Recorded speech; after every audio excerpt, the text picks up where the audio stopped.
Press the bell icon to never miss a video from testbook.com. Hello friends, welcome to Testbook. स्वागत है आप सबका हमारी RRB JEE CBT 2 video lectures में। तो अभी हम डिजिटल इलेक्ट्रॉनिक्स पढ़ रहे हैं, उसमें हम नंबर सिस्टम्स पढ़ चुके हैं, बाइनरी कोड्स पढ़ चुके हैं और लास्ट क्लास में मैंने आपको लॉजिक गेट्स के बारे में बता चुका हूँ। तो आज हम बात करेंगे बूलियन अलजेब्रा की। बूलियन अलजेब्रा होता क्या है, वो क्या करता है और उससे हमें क्या फ़ायदा होता है और उसके अंदर क्या क्या रूल्स होते हैं, वो सब बातें आज हम पढ़ने वाले हैं। तो सबसे पहले देखते हैं व्हाट इज़ बूलियन अलजेब्रा। तो बूलियन अलजेब्रा दोस्तों क्या होता है, कुछ नहीं होता, एक सेट ऑफ रूल्स होते हैं। किस चीज़ के लिए? किसी भी लॉजिक को मिनिमाइज़ करने के लिए, ठीक है। और कंडीशन क्या होनी चाहिए कि मिनिमाइज़ करते वक्त आपको क्या करना है, आपको फंक्शनैलिटी चेंज नहीं करनी है, ठीक है। तो Boolean algebra is set of rules for logic minimization without changing the functionality, ठीक है। इसका मतलब क्या हुआ कि मैं किसी भी बड़े लॉजिक एक्सप्रेशन को छोटे लॉजिक एक्सप्रेशन में कन्वर्ट करूँगा without changing the functionality of the circuit. तो इसका क्या मतलब है, आज की हम क्लास में पढ़ेंगे। तो मिनिमाइज़ करना है, लेकिन मिनिमाइज़ क्यों करना है वो हम पढ़ेंगे पहले। तो मिनिमाइजेशन से फ़ायदा क्या होता है कि आपको नंबर ऑफ़ गेट्स जो हैं किसी भी लॉजिक सर्किट में कम यूज़ करने पड़ते हैं, ठीक है। तो अगर नंबर ऑफ़ गेट्स कम होंगे तो उससे क्या होगा, पावर डिसिपेशन जो है गेट्स में वो कम होएगी। गेट्स में पावर डिसिपेशन कम होगी तो सर्किट के अंदर पावर डिसिपेशन कम होएगी। और क्या होएगा, अगर गेट्स कम है तो क्या होएगा, आपका चिप एरिया भी कम यूज़ होएगा। तो आप एक छोटी सी चिप के अंदर और ज़्यादा अपने गेट्स लगा सकते हैं और ज़्यादा फंक्शनैलिटी परफॉर्म कर सकते हैं। जैसे कि आपको पता है कि हमारी इलेक्ट्रॉनिक्स जो है दिन ब दिन छोटी हो जा रही है, अलग अलग टेक्नोलॉजीज़ का यूज़ करके, NMOS CMOS। तो उसके लिए हमें चिप एरिया को छोटा करना बहुत ज़रूरी है। और साथ में क्या होता है, reduce the propagation delay. Propagation delay reduce करने से क्या होएगा, आपके जो डिवाइसेस हैं वो फास्टर ऑपरेट करेंगे। एक एग्जांपल देखते हैं कि ये एक एक्सप्रेशन है y = AB + C + A। अगर मैं इस फंक्शन को वैसे ही इम्प्लीमेंट करूं तो मुझे क्या लगता है, देखिए यहाँ पे एक एंड गेट है, यहाँ पे एक और गेट है और यहाँ पे एक और गेट है। तो मुझे क्या चाहिए इस फंक्शन को इम्प्लीमेंट करने के लिए, एक एंड गेट चाहिए। उसके बाद जो इसका रिज़ल्ट है AB, वो क्या करेगा, वो और होएगा किसके साथ, पहले C के साथ। तो मेरा ये इम्प्लीमेंट हो गया। उसके बाद मेरे को क्या करना है, इसको और करना है किसके साथ, A के साथ, ठीक है। तो मैं देख रहा हूँ इसमें मेरे 3 जो है लॉजिक गेट्स यूज़ हो रहे हैं। लेकिन मैं इसी फंक्शन को अगर रिड्यूस कर दूँ, कैसे रिड्यूस करूँगा, तो AB + C + A, इसमें मैं क्या करता हूँ, इन दोनों में से A को अगर मैं कॉमन ले लूँ तो मेरे पास क्या मिलेगा, A × 1 + B + C। तो ये 1 + B क्या होता है दोस्तों, ये होता है 1। तो A × 1 + C जो कि क्या हो गया, A + C। और A + C को मैं कैसे एक सिंपल और गेट यूज़ करके इम्प्लीमेंट कर सकता हूँ। तो जो काम मेरा 3 गेट कर रहे थे वो काम मेरा अब एक ही गेट कर रहा है। और यही मेरा बूलियन अलजेब्रा है कि मैंने लॉजिक फंक्शन को क्या करना है, मिनिमाइज़ करना है। AB + C + A को मैंने मिनिमाइज़ करके सिर्फ A + C के साथ कर दिया और फंक्शनैलिटी दोनों की क्या रही, सेम रही। तो मैंने यहाँ पे 1 + B को 1 कैसे लिखा, ठीक है। और डिफरेंट बूलियन फंक्शंस के क्या क्या फॉर्म्स होती है, किस फंक्शन को हम क्या लिख सकते हैं, वो आज हम पढ़ेंगे। तो दोस्तों देखते हैं कुछ बेसिक लॉजिकल ऑपरेशंस को। तो बेसिक लॉजिकल ऑपरेशन आपके 2 होते हैं, एक एंड ऑपरेशन, एक और ऑपरेशन, और इसके अलावा होता है एक आपका नॉट ऑपरेशन। नॉट ऑपरेशन बहुत ही सिंपल है। अगर आपके पास 0 है तो अगर आप नॉट ऑपरेशन लगाएंगे, जिसको हम कॉम्प्लीमेंट भी कहते हैं, तो वो हो जाएगा 1। और 1 का कॉम्प्लीमेंट करेंगे तो वो आपको क्या मिल जाएगा, 0, ठीक है। तो 0 कॉम्प्लीमेंट क्या होता है, 1, और 1 कॉम्प्लीमेंट क्या होता है, 0। ये आपको याद रखना है। A कॉम्प्लीमेंट क्या होता है, A, ठीक है। ये मेरा क्या है, बेसिक नॉट ऑपरेशन है। अब आते हैं एंड ऑपरेशन। एंड ऑपरेशन को मैं आपको ये टेबल जो है पिछली क्लास में भी लॉजिक गेट्स में बता चुका हूँ। जब मैंने आपको एंड गेट पढ़ाया था तो उसमें क्या होता है, एंड जो होता है वो मल्टीप्लिकेशन करता है। तो अगर दोनों इनपुट सेम है तो उसका आउटपुट जो है वो सेम ही आएगा। जैसे A.A जो है वो A होता है, इसका मतलब क्या है, अगर आप 0.0 करेंगे तो आपको 0 मिलेगा और 1.1 करेंगे तो आपको 1 मिलेगा, ठीक है। ऐसे 1.A करेंगे तो आपको A मिलेगा। यहाँ पे A कॉम्प्लीमेंट जो होता है वो 0 होता है। क्यों? क्योंकि A की वैल्यू लेट से पहले 0 है, ठीक है। तो A कॉम्प्लीमेंट क्या होगा, 1। तो 0.1 क्या होता है, 0। और अगर A की वैल्यू 1 है तो A कॉम्प्लीमेंट क्या होगा, 0। और 1.0 क्या होता है, 0, ठीक है। तो ये सारे क्या है, मेरे एंड ऑपरेशंस है। तो इनको आप अगर याद रखेंगे तो आपको बूलियन एक्सप्रेशंस को सिंप्लीफाई करने में बहुत आसानी होगी। साथ ही साथ कुछ और ऑपरेशंस को भी देख लेते हैं। और जो होता है वो क्या करता है, लॉजिकल एडिशन करता है। तो a प्लस ए बार क्या होता है, हमेशा 1 होता है। कैसे 1 होता है कि a को वैल्यू या तो 0 होगी या 1 होगी। तो अगर a की वैल्यू 0 है तो a बार की वैल्यू क्या होगी 1, और 0 + 1 क्या होता है हमारा बूलियन में 1 होता है। और अगर a की वैल्यू यहाँ पे 1 है तो a बार क्या होगा 0, तो 1 + 0 क्या होता है मेरा 1 बूलियन के अंदर। ऐसे ही a + a 1 होता है और 0 + a क्या होता है a होता है। 1 + a हमेशा क्या होता है 1 होता है। इसको याद रखिए, इसके अंदर बच्चे जनरली कन्फ्यूज हो जाते हैं 1 + a के अंदर। तो 1 + a जो है कभी भी a नहीं होता दोस्तों, वो हमेशा 1 होता है। कैसे, क्योंकि अगर a की वैल्यू 0 है तो 1 + 0 क्या हुआ मेरा 1 हुआ, और 1 प्लस अगर a की वैल्यू 1 है तो 1 और 1 भी क्या होता है मेरा 1 ही होता है। तो अगर एक इनपुट अगर 1 है तो आपको हमेशा 1 ही मिलेगा। तो 1 + a हमेशा क्या होता है 1। कुछ रूल्स को देखते हैं। तो हमने बेसिक मैथमेटिक्स में 3 रूल पढ़े थे, कॉम्यूटेटिव लॉ, एसोसिएटिव लॉ और डिस्ट्रीब्यूटिव लॉ। ये तीनों जो लॉ है वो आपके बूलियन अलजेब्रा पे भी वैलिड होते हैं। इसका मतलब क्या है, कॉम्यूटेटिव लॉ हम बचपन में पढ़ चुके हैं मैथमेटिक्स में कि 1 + 2 और 2 + 1 जो है वो हमेशा सेम होता है। और ऐसे ही 1.2 और 2.1 जो है वो भी हमेशा सेम होता है। अब मल्टीप्लाई और एडिशन क्या होते हैं आपस में कॉम्यूटेटिव होते हैं। ऐसे ही a + b और b + a क्या होता है कॉम्यूटेटिव होता है बूलियन के अंदर, और a.b और b.a क्या होता है आपस में कॉम्यूटेटिव होता है। ठीक है, अब हम देखते हैं एसोसिएटिव। एसोसिएटिव का मतलब क्या हुआ, a + b + c अगर आपको करना है तो आप या तो पहले a + b कर लीजिए और उसके अंदर c ऐड कर दीजिए, या तो आप b + c कर दीजिए और उसके अंदर a ऐड कर दीजिए।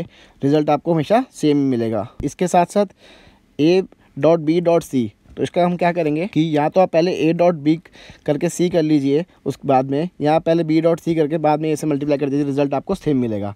इसका क्या फ़ायदा है दोस्तों कि अगर मुझे मान लो कोई लॉजिक को सिंप्लीफाई करना है, जैसे a + bc + लेट से a बार है, तो मुझे पता है कि एसोसिएटिव लॉ क्या कहता है कि मैं किसी भी ऑर्डर में एडिशन कर सकता हूँ। तो इसके अंदर मैं क्या करूँगा कि पहले मैं a और a बार को सॉल्व करूँगा। तो a + a बार क्या होता है दोस्तों, मैंने आपको बता चुका हूँ 1 होता है। तो ये क्या हो जाएगा, a + a बार 1 हो जाएगा, और 1 + bc, तो 1 प्लस कोई भी बूलियन अलजेब्रा क्या होता है आपका 1 होता है। तो मेरे को जरूरी नहीं है कि मेरे को इसी ऑर्डर में चलना है या इसी ऑर्डर में चलना है, मैं किसी भी ऑर्डर में एडिशन परफॉर्म कर सकता हूँ। और यही मेरा क्या कहता है एसोसिएटिव लॉ कहता है। और डिस्ट्रीब्यूटिव लॉ क्या कहता है, डिस्ट्रीब्यूटिव लॉ कहता है कि जैसे हम dot is distributed over addition. ठीक है, इसका मतलब and operation is distributed over or operation Boolean के अंदर अगर हम बात करें तो इसका मतलब क्या हुआ, a.b + c जो हुआ तो आप पहले a को b के साथ करेंगे तो वो क्या होगा a.b, फिर ये प्लस का सिंबल जो कि और होता है, और फिर क्या होगा a को आप c के साथ करेंगे तो आएगा a.c। ये तो हमारा मैथमेटिक्स के अंदर भी होता है। लेकिन ये जो प्रॉपर्टी है नेक्स्ट डिस्ट्रीब्यूटिव प्रॉपर्टी वो बहुत इंपॉर्टेंट है, क्योंकि ये आपको मैथमेटिक्स में नॉर्मली नहीं मिलती लेकिन बूलियन के अंदर आपको मिलती है। तो बूलियन के अंदर क्या होता है कि ये जो और ऑपरेशन है it is distributed over and operation. तो एंड इज़ डिस्ट्रीब्यूटेड ओवर और, एंड और इज़ डिस्ट्रीब्यूटेड ओवर एंड। तो इसका मतलब क्या हुआ कि अगर मुझे a + b.c निकालना है तो मैं a + b भी कर सकता हूँ पहले। ठीक है, यानी a और b किया, फिर क्या आया ये एंड ऑपरेशन आया, और फिर मैं a को और कर सकता हूँ किसके साथ, c के साथ, a और c। ठीक है, ये दोस्तों एक बहुत ही इंपॉर्टेंट रिजल्ट है, इसको आप याद रखिएगा। बच्चे जनरली बहुत कंफ्यूज हो जाते हैं, कई बार लॉजिक को सिंप्लीफाई करते हुए आपके पास एक ऐसा एक्सप्रेशन आ जाता है a + a बार b, तो बच्चे समझते हैं कि हम इसके अंदर से आप कुछ कॉमन नहीं ले सकते और ये लास्ट सिंप्लीफाइड फॉर्म है, लेकिन लास्ट सिंप्लीफाइड फॉर्म नहीं है। क्या करेंगे हम इसको डिस्ट्रीब्यूटिव लॉ लगा के इसको मैं ले सकता हूँ a + a बार और a + b, और a + a बार क्या होता है वो दोस्तों मैं आपको बता चुका हूँ, वो हमेशा 1 होता है, और 1.a + b क्या होएगा मेरा a + b। तो ये जो a + b है वो लास्ट सिंप्लीफाइड फॉर्म है इसकी, ना कि ये आपस अपने आप में ही लास्ट सिंप्लीफाइड फॉर्म है। तो ये लॉ जो है डिस्ट्रीब्यूटिव लॉ, इसको आप हमेशा याद रखिएगा। अब एक नया लॉ जो मैथमेटिक्स में नहीं पढ़ते बट हम सिर्फ बूलियन में पढ़ते हैं, वो होता है डी मॉर्गन्स लॉ। तो डी मॉर्गन्स लॉ क्या कहता है, इसको हम कॉम्प्लीमेंट लॉ भी कहते हैं। क्या कहते हैं हम, कॉम्प्लीमेंट लॉ। ठीक है, क्या करता है ये कॉम्प्लीमेंट को एक सिंपलर वे में बताता है। क्या मतलब हुआ इसका कि जैसे हमें a.b का कॉम्प्लीमेंट निकालना है, मतलब पहले हम उसका एंड करेंगे और उसका कॉम्प्लीमेंट निकालेंगे। तो कहता है ये किसके इक्विवेलेंट है, वो है A complement plus B complement के आपस में इक्वल है। प्लस का मतलब हमेशा बूलियन में क्या होता है, और होता है, ठीक है। और ऐसे ही जो उसकी और फॉर्म है वो क्या कहती है, वो ए प्लस बी का कॉम्प्लीमेंट को क्या कहती है, वो किसके इक्वल है, A complement dot B complement. तो आपको करना क्या है, आपको ए को ए कॉम्प्लीमेंट से रिप्लेस करना है, और को एंड से रिप्लेस करना है, और बी को बी कॉम्प्लीमेंट से रिप्लेस करना है, ठीक है। तो ये प्रॉपर्टी अपने आप में इतनी इंपॉर्टेंट नहीं है, बट इससे एक डिराइव रिजल्ट है जो कि बहुत इंपॉर्टेंट है। वो क्या रिजल्ट है, देखिए ए डॉट बी जो बार है वो क्या है, मेरा एक तरीके से नैंड ऑपरेशन है कि मैं पहले एंड करके उसका कॉम्प्लीमेंट ले रहा हूँ, तो वो क्या है, मेरा नैंड है। तो वो क्या कह रहा है, जो आपका नैंड ऑपरेशन है वो किसके इक्वल है, वो आप और कर दीजिए किसका, ए बार और बी बार का। तो यहाँ पे अगर मेरा इनपुट ए और बी है तो मैंने उसका ए बार लिया, बी बार लिया, और फिर मैंने क्या कर दिया, उसका और कर दिया, ठीक है। तो ये दोनों आपस में इक्विवेलेंट है। तो हम जनरली क्या कहते हैं, इस स्टेटमेंट को आप ध्यान से सुनिएगा कि बबल्ड और इज नैंड। इसका मतलब क्या हुआ, बबल का मतलब क्या हुआ कि आपने इनपुट पे क्या लगा दिए हैं, नॉट गेट लगा दिए हैं दोनों इनपुट पे। तो वो उसको हम क्या कहते हैं, बबल्ड और। तो बबल्ड और किसके इक्विवेलेंट होता है, नैंड के इक्विवेलेंट होता है, ठीक है। और ऐसे नेक्स्ट अगर देखें तो वो क्या है, ए प्लस बी का bar is A bar dot B bar. तो दोस्तों ये क्या है, ये मेरा क्या है, ये मेरा एक तरीके से नॉर ऑपरेशन है। तो नॉर ऑपरेशन किसके इक्वल है, एंड ऑपरेशन के इक्वल है, किसके, ए बार और बी बार के, ए बार और बी बार के एंड के इक्वल है। तो ये मेरा नॉर ऑपरेशन है, वो किसके इक्वल है, एंड करना है किसका, ए बार और बी बार। तो ए बी लिया, ये इन्वर्टर दो लगे हैं जिसे हम बबल भी कहते हैं, तो उससे क्या होएगा, आपको ए बार और बी बार मिलेगा, और उसका आप क्या कर देंगे, एंड कर देंगे। तो यहाँ से एक और स्टेटमेंट मैं बोलने जा रहा हूँ, उसको आप याद रखिएगा कि बबल्ड एंड इज नॉर, ठीक है। ये क्या है मेरा, ये मेरा बबल्ड एंड है, और ये किसके इक्वल है, नॉर के इक्वल है। तो बबल गेट का मतलब क्या हुआ कि आपने उसके इनपुट पे दोनों पे क्या लगा दिए, नॉट गेट लगा दिए। ये आपका बबल गेट का मतलब होता है। तो इन दो स्टेटमेंट को याद रखिए, बबल्ड और is my NAND and bubbled and is my nor. तो आइए एक एग्जांपल देखते हैं कि बूलियन अलजेब्रा से हमें फ़ायदा क्या हुआ, कि कितना फ़ायदेमंद है हमारे लिए नंबर ऑफ़ लॉजिक गेट्स कम करने के लिए और चिप एरिया कम करने के लिए। तो मुझे एक ये बूलियन एक्सप्रेशन दिया हुआ है, A B bar plus A B plus B C. तो इसको सिंप्लीफाई करना है। तो अगर मैं इसको ऐसे के ऐसे ही इम्प्लीमेंट कर दूँ यहाँ पे, तो आप देखेंगे मेरे को कितने गेट चाहिए, पहले चाहिए मेरे को ए, और फिर क्या है ये बी। तो ए बी बार, तो यहाँ से क्या हुआ, ए बी बार, फिर क्या किया मैंने, ए बी किया यहाँ पे, ये मेरा ए बी बार आया, यहाँ से मेरा ए बी आया, और फिर मेरे को क्या करना पड़ा, बी सी करना पड़ा, यहाँ से मेरा बी सी आया। तो यहाँ से क्या करना पड़ा मेरे को, इन तीनों का क्या करना पड़ा, और करना पड़ा, ठीक है। तो मुझे कितने गेट चाहिए यहाँ पे, 1 2 3 और एक 4, और यहाँ पे एक नॉट गेट 5। तो यहाँ पे मुझे इस सर्किट को इम्प्लीमेंट करने के लिए कितने गेट चाहिए, 5 गेट चाहिए। लेकिन अगर मैं इम्प्लीमेंटेशन से पहले इस लॉजिक जो मेरा एक्सप्रेशन है उसको मैं सिंप्लीफाई कर लूँ, तो मुझे कितने गेट यूज़ करने पड़ेंगे, आइए देखते हैं। तो एक्सप्रेशन क्या है मेरा, A B bar plus A B plus B C. तो आपको दिख रहा है कि इन दोनों में से ए मेरा कॉमन आ रहा है, तो ए कॉमन लिया, फिर क्या बचा मेरे पास, B plus B bar plus B C. तो बी प्लस बी बार क्या होता है मेरा 1, मैं आपको बता चुका हूँ। तो ये क्या बचा, ए प्लस मेरा बी सी बच गया। तो इसको इम्प्लीमेंट करने का सर्किट जो है वो आपको यहाँ पे दे रखा है। तो इसमें क्या किया मैंने, पहले बी सी वैल्यूएट किया, और उसके साथ मैंने क्या कर दिया, और कर दिया, ठीक है। तो देखिए इसमें वो कितने गेट चाहिए पड़े, सिर्फ 2 गेट चाहिए पड़े। तो मेरी सीधा 3 गेट्स की सेविंग हो गई। 3 गेट्स की सेविंग होगी तो इसका मतलब क्या हुआ, मेरा प्रोपोगेशन डिले भी कम हो गया, मेरी सर्किट की कॉस्ट भी कम हो गई, और मेरे को चिप एरिया जो है वो भी कम हो गया किसी भी फंक्शन को इम्प्लीमेंट करने के लिए। अब दोस्तों कई बार एग्ज़ाम के अंदर क्या होता है, आपसे पूछ लेते हैं dual of a Boolean function. तो dual of a Boolean function का मतलब क्या होता है कि वही फंक्शन को आपको एसओपी से और पीओएस में आपस में क्या करना पड़ता है, कन्वर्ट करना पड़ता है, ठीक है। आपस में कन्वर्जन के तरीके को क्या कहते हैं, ड्यूअल कहते हैं। और इस ड्यूअल को निकालने के लिए बच्चे अक्सर कंफ्यूज हो जाते हैं। तो दोस्तों इसके सिंपली 2 स्टेप हैं जो आपको याद रखने हैं। आपको किसी भी फंक्शन का अगर ड्यूअल निकालना है तो आपको क्या करना है, आपको सारे जो और ऑपरेशन हो रहे हैं उसको एंड से रिप्लेस करना है, और जितने भी एंड ऑपरेशन हो रहे हैं उसको आपको और से रिप्लेस करना है। इस बात का याद रखिएगा, कभी भी फंक्शंस को जो अंदर जो उसके लिटरल्स आ रहे हैं या फिर जो वेरिएबल्स आ रहे हैं जिसको हम कहते हैं, उसको आप कभी भी इंटरचेंज करके ए और ए बार ना करिए। This is wrong. कभी भी ए और ए बार और बी बार को आपस में इंटरचेंज मत करिए, वो हम डुअल में नहीं करते हैं। हम सिर्फ और एंड और को चेंज करते हैं। इसके अलावा मेरे पास अगर कहीं 0 आ रहा है तो मैं उसको क्या करता हूँ 1 से रिप्लेस कर देता हूँ, और कहीं 1 आ रहा है तो उसको मैं 0 से रिप्लेस कर देता हूँ। तो उसका मतलब क्या हुआ कि अगर मेरे पास कोई आइडेंटिटी है, लेट से a.0 इज़ 0, तो अगर मुझे इसका डुअल निकालना है तो उसका मतलब क्या हुआ, ये मेरा कौन सा ऑपरेशन है, ये मेरा एंड ऑपरेशन है। इसको मैं किससे रिप्लेस करूँगा, और ऑपरेशन से। तो यहाँ पे एक आ जाएगा प्लस, और ये ए वैसे का वैसे ही आएगा, और 0 किससे रिप्लेस करना है हमने 1 से। तो a + 1 क्या हो जाएगा, मेरा 1 हो जाएगा, जो कि अपने आप में एक आइडेंटिटी है। तो अब ये एक एग्जांपल देखते हैं कि हमें ये बूलियन एक्सप्रेशन दे रखा है और हमें इसका डुअल निकालना है। तो यहाँ पे मुझे दिख रहा है कि यहाँ पे क्या ऑपरेशन है, यहाँ पे एक एंड ऑपरेशन है। तो a और b के बीच में जहाँ पे एंड था उसको मैंने और कर दिया, ठीक है। फिर यहाँ पे क्या है, एक एंड ऑपरेशन है, यहाँ पे मैंने फिर और कर दिया एक। और यहाँ पे क्या है, b बार c का मतलब क्या हुआ कि इसके बीच में भी मेरे को क्या करना है, एक और ऑपरेशन करना है। और यहाँ पे क्या है ये दोस्तों, ये और है तो और को किस में कन्वर्ट करना है, हमने एंड में कन्वर्ट करना है। और a और c के बीच में यहाँ पे एंड था तो यहाँ पे क्या हो जाएगा, और हो जाएगा। तो ये आपका दोस्तों एक सिंप्लीफाइड डुअल निकल गया है किसका, इस बूलियन एक्सप्रेशन का, ठीक है।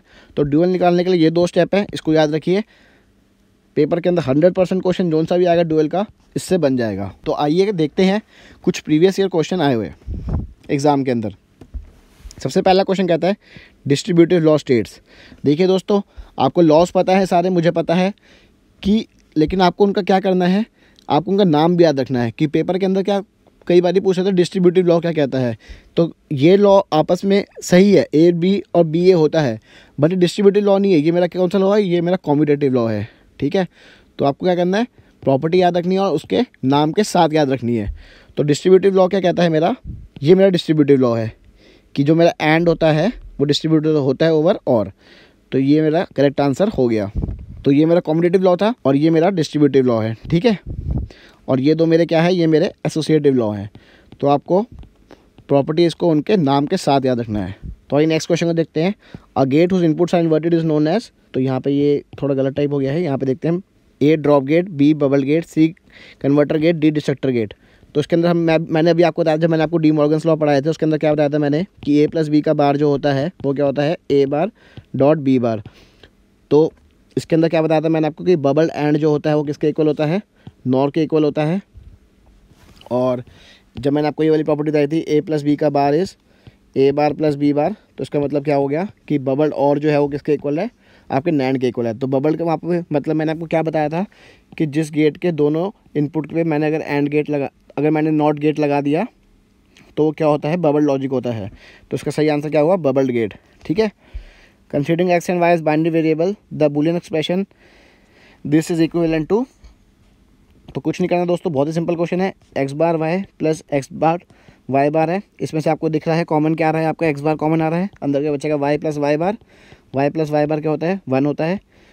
तो यहाँ से क्या आ गया, ये एक्स बार डॉट 1 जो कि एक्स बार के इक्वल है। तो इसका आंसर क्या हो गया, करेक्ट आंसर सी हो गया। देखिए दोस्तों, फिर से प्रॉपर्टी के नाम पे एक क्वेश्चन आया है, कॉम्यूटेटिव लॉ, ठीक है। तो ये आपको प्रॉपर्टी याद होनी चाहिए और नाम के साथ याद होनी चाहिए। तो वो क्या कह रहा है, ए बी डॉट बी ए, तो यही मेरा क्या होता है, कॉम्यूटेटिव लॉ होता है, ठीक है। तो इसका करेक्ट आंसर क्या हो गया, ए हो गया। तो which of the Boolean expression is not true. तो ए बार क्या होता है मेरे को पता है, हमेशा 0 होता है। ए डॉट ए भी हमेशा ए होता है और ए प्लस ए बार हमेशा 1 होता है। लेकिन ए प्लस 1 देखो दोस्तों, मैंने अभी आपको बताया था कि बच्चे इसमें अक्सर गलती करते हैं, ए प्लस 1 को हमेशा ए लिख देते हैं, जो कि नहीं होता। ए प्लस 1 किसके इक्वल होता है, 1 के इक्वल होता है। ये RRB JEE 2015 में क्वेश्चन आ चुका है। तो छोटे छोटे क्वेश्चन आएंगे लेकिन आपको कॉन्सेप्ट पता होने चाहिए। तो A plus A bar has the logical value, ये हम कई बार देख चुके हैं। ए प्लस ए बार हमेशा क्या होता है, 1 होता है। तो जैसे कि हमने देखा कि हमारे प्रॉपर्टीज़ के नाम पे 2-3 क्वेश्चन आ चुके हैं पिछले साल RRB JEE के अंदर। तो मैंने क्या किया है आप लोगों के लिए, मैंने एक टेबल बना दिया है जिसके अंदर सारी प्रॉपर्टीज़ लिख दी हैं उनके नाम के साथ, ठीक है। तो आप इस टेबल के स्क्रीनशॉट ले लीजिए और पेपर में जाने से पहले इसको रिवाइज कर लीजिए सारे प्रॉपर्टीज़ को उनके नाम के साथ। दोस्तों ये एंड फॉर्म और फॉर्म क्या है, एक दूसरे का ड्यूअल होती है। ठीक है, आप कोई भी प्रॉपर्टी उठा लीजिए, उसका ड्यूअल ले लेंगे तो आपको उसका फॉर्म मिल जाएगा। जैसे कि अगर मैं यही उठा लूँ, कॉम्पिटेटिव लॉ उठा लूँ, ठीक है, तो मेरे पास क्या है यहाँ पे AB = BA। ठीक है, तो उसका कॉम्पिटेटिव लॉ क्या कहेगा कि एंड को और से रिप्लेस कर देंगे, तो यहाँ पे क्या हो जाएगा A + B और यहाँ पे क्या हो जाएगा B + A। ये क्या है मेरा, ये मेरा और फॉर्म है। ठीक है, तो ये सारी प्रॉपर्टीज आपस में क्या होती हैं, एक दूसरे की ड्यूअल होती है। ठीक है, ये सारी प्रॉपर्टी एक दूसरे की ड्यूअल है। तो दोस्तों आशा करता हूँ आपको ये वीडियो पसंद आई होगी। तो कमेंट सेक्शन में मुझे बताइए कि आपको ये वीडियो कैसी लगी और आप आगे टेक्स्ट बुक की वीडियोस में आप क्या क्या पढ़ना चाहेंगे। इसी के साथ साथ आप अपनी प्रैक्टिस स्ट्रॉन्ग करने के लिए, अपनी तैयारी को और अच्छा करने के लिए हमारी वेबसाइट पर जाके आप टेस्ट सीरीज़ हमारी लगा सकते हैं। हमारे टेस्ट सीरीज़ के काफ़ी सारे टेस्ट पहले ही आप हो चुके हैं। Keep practising and like, comment and share this video with your friends. Thank you.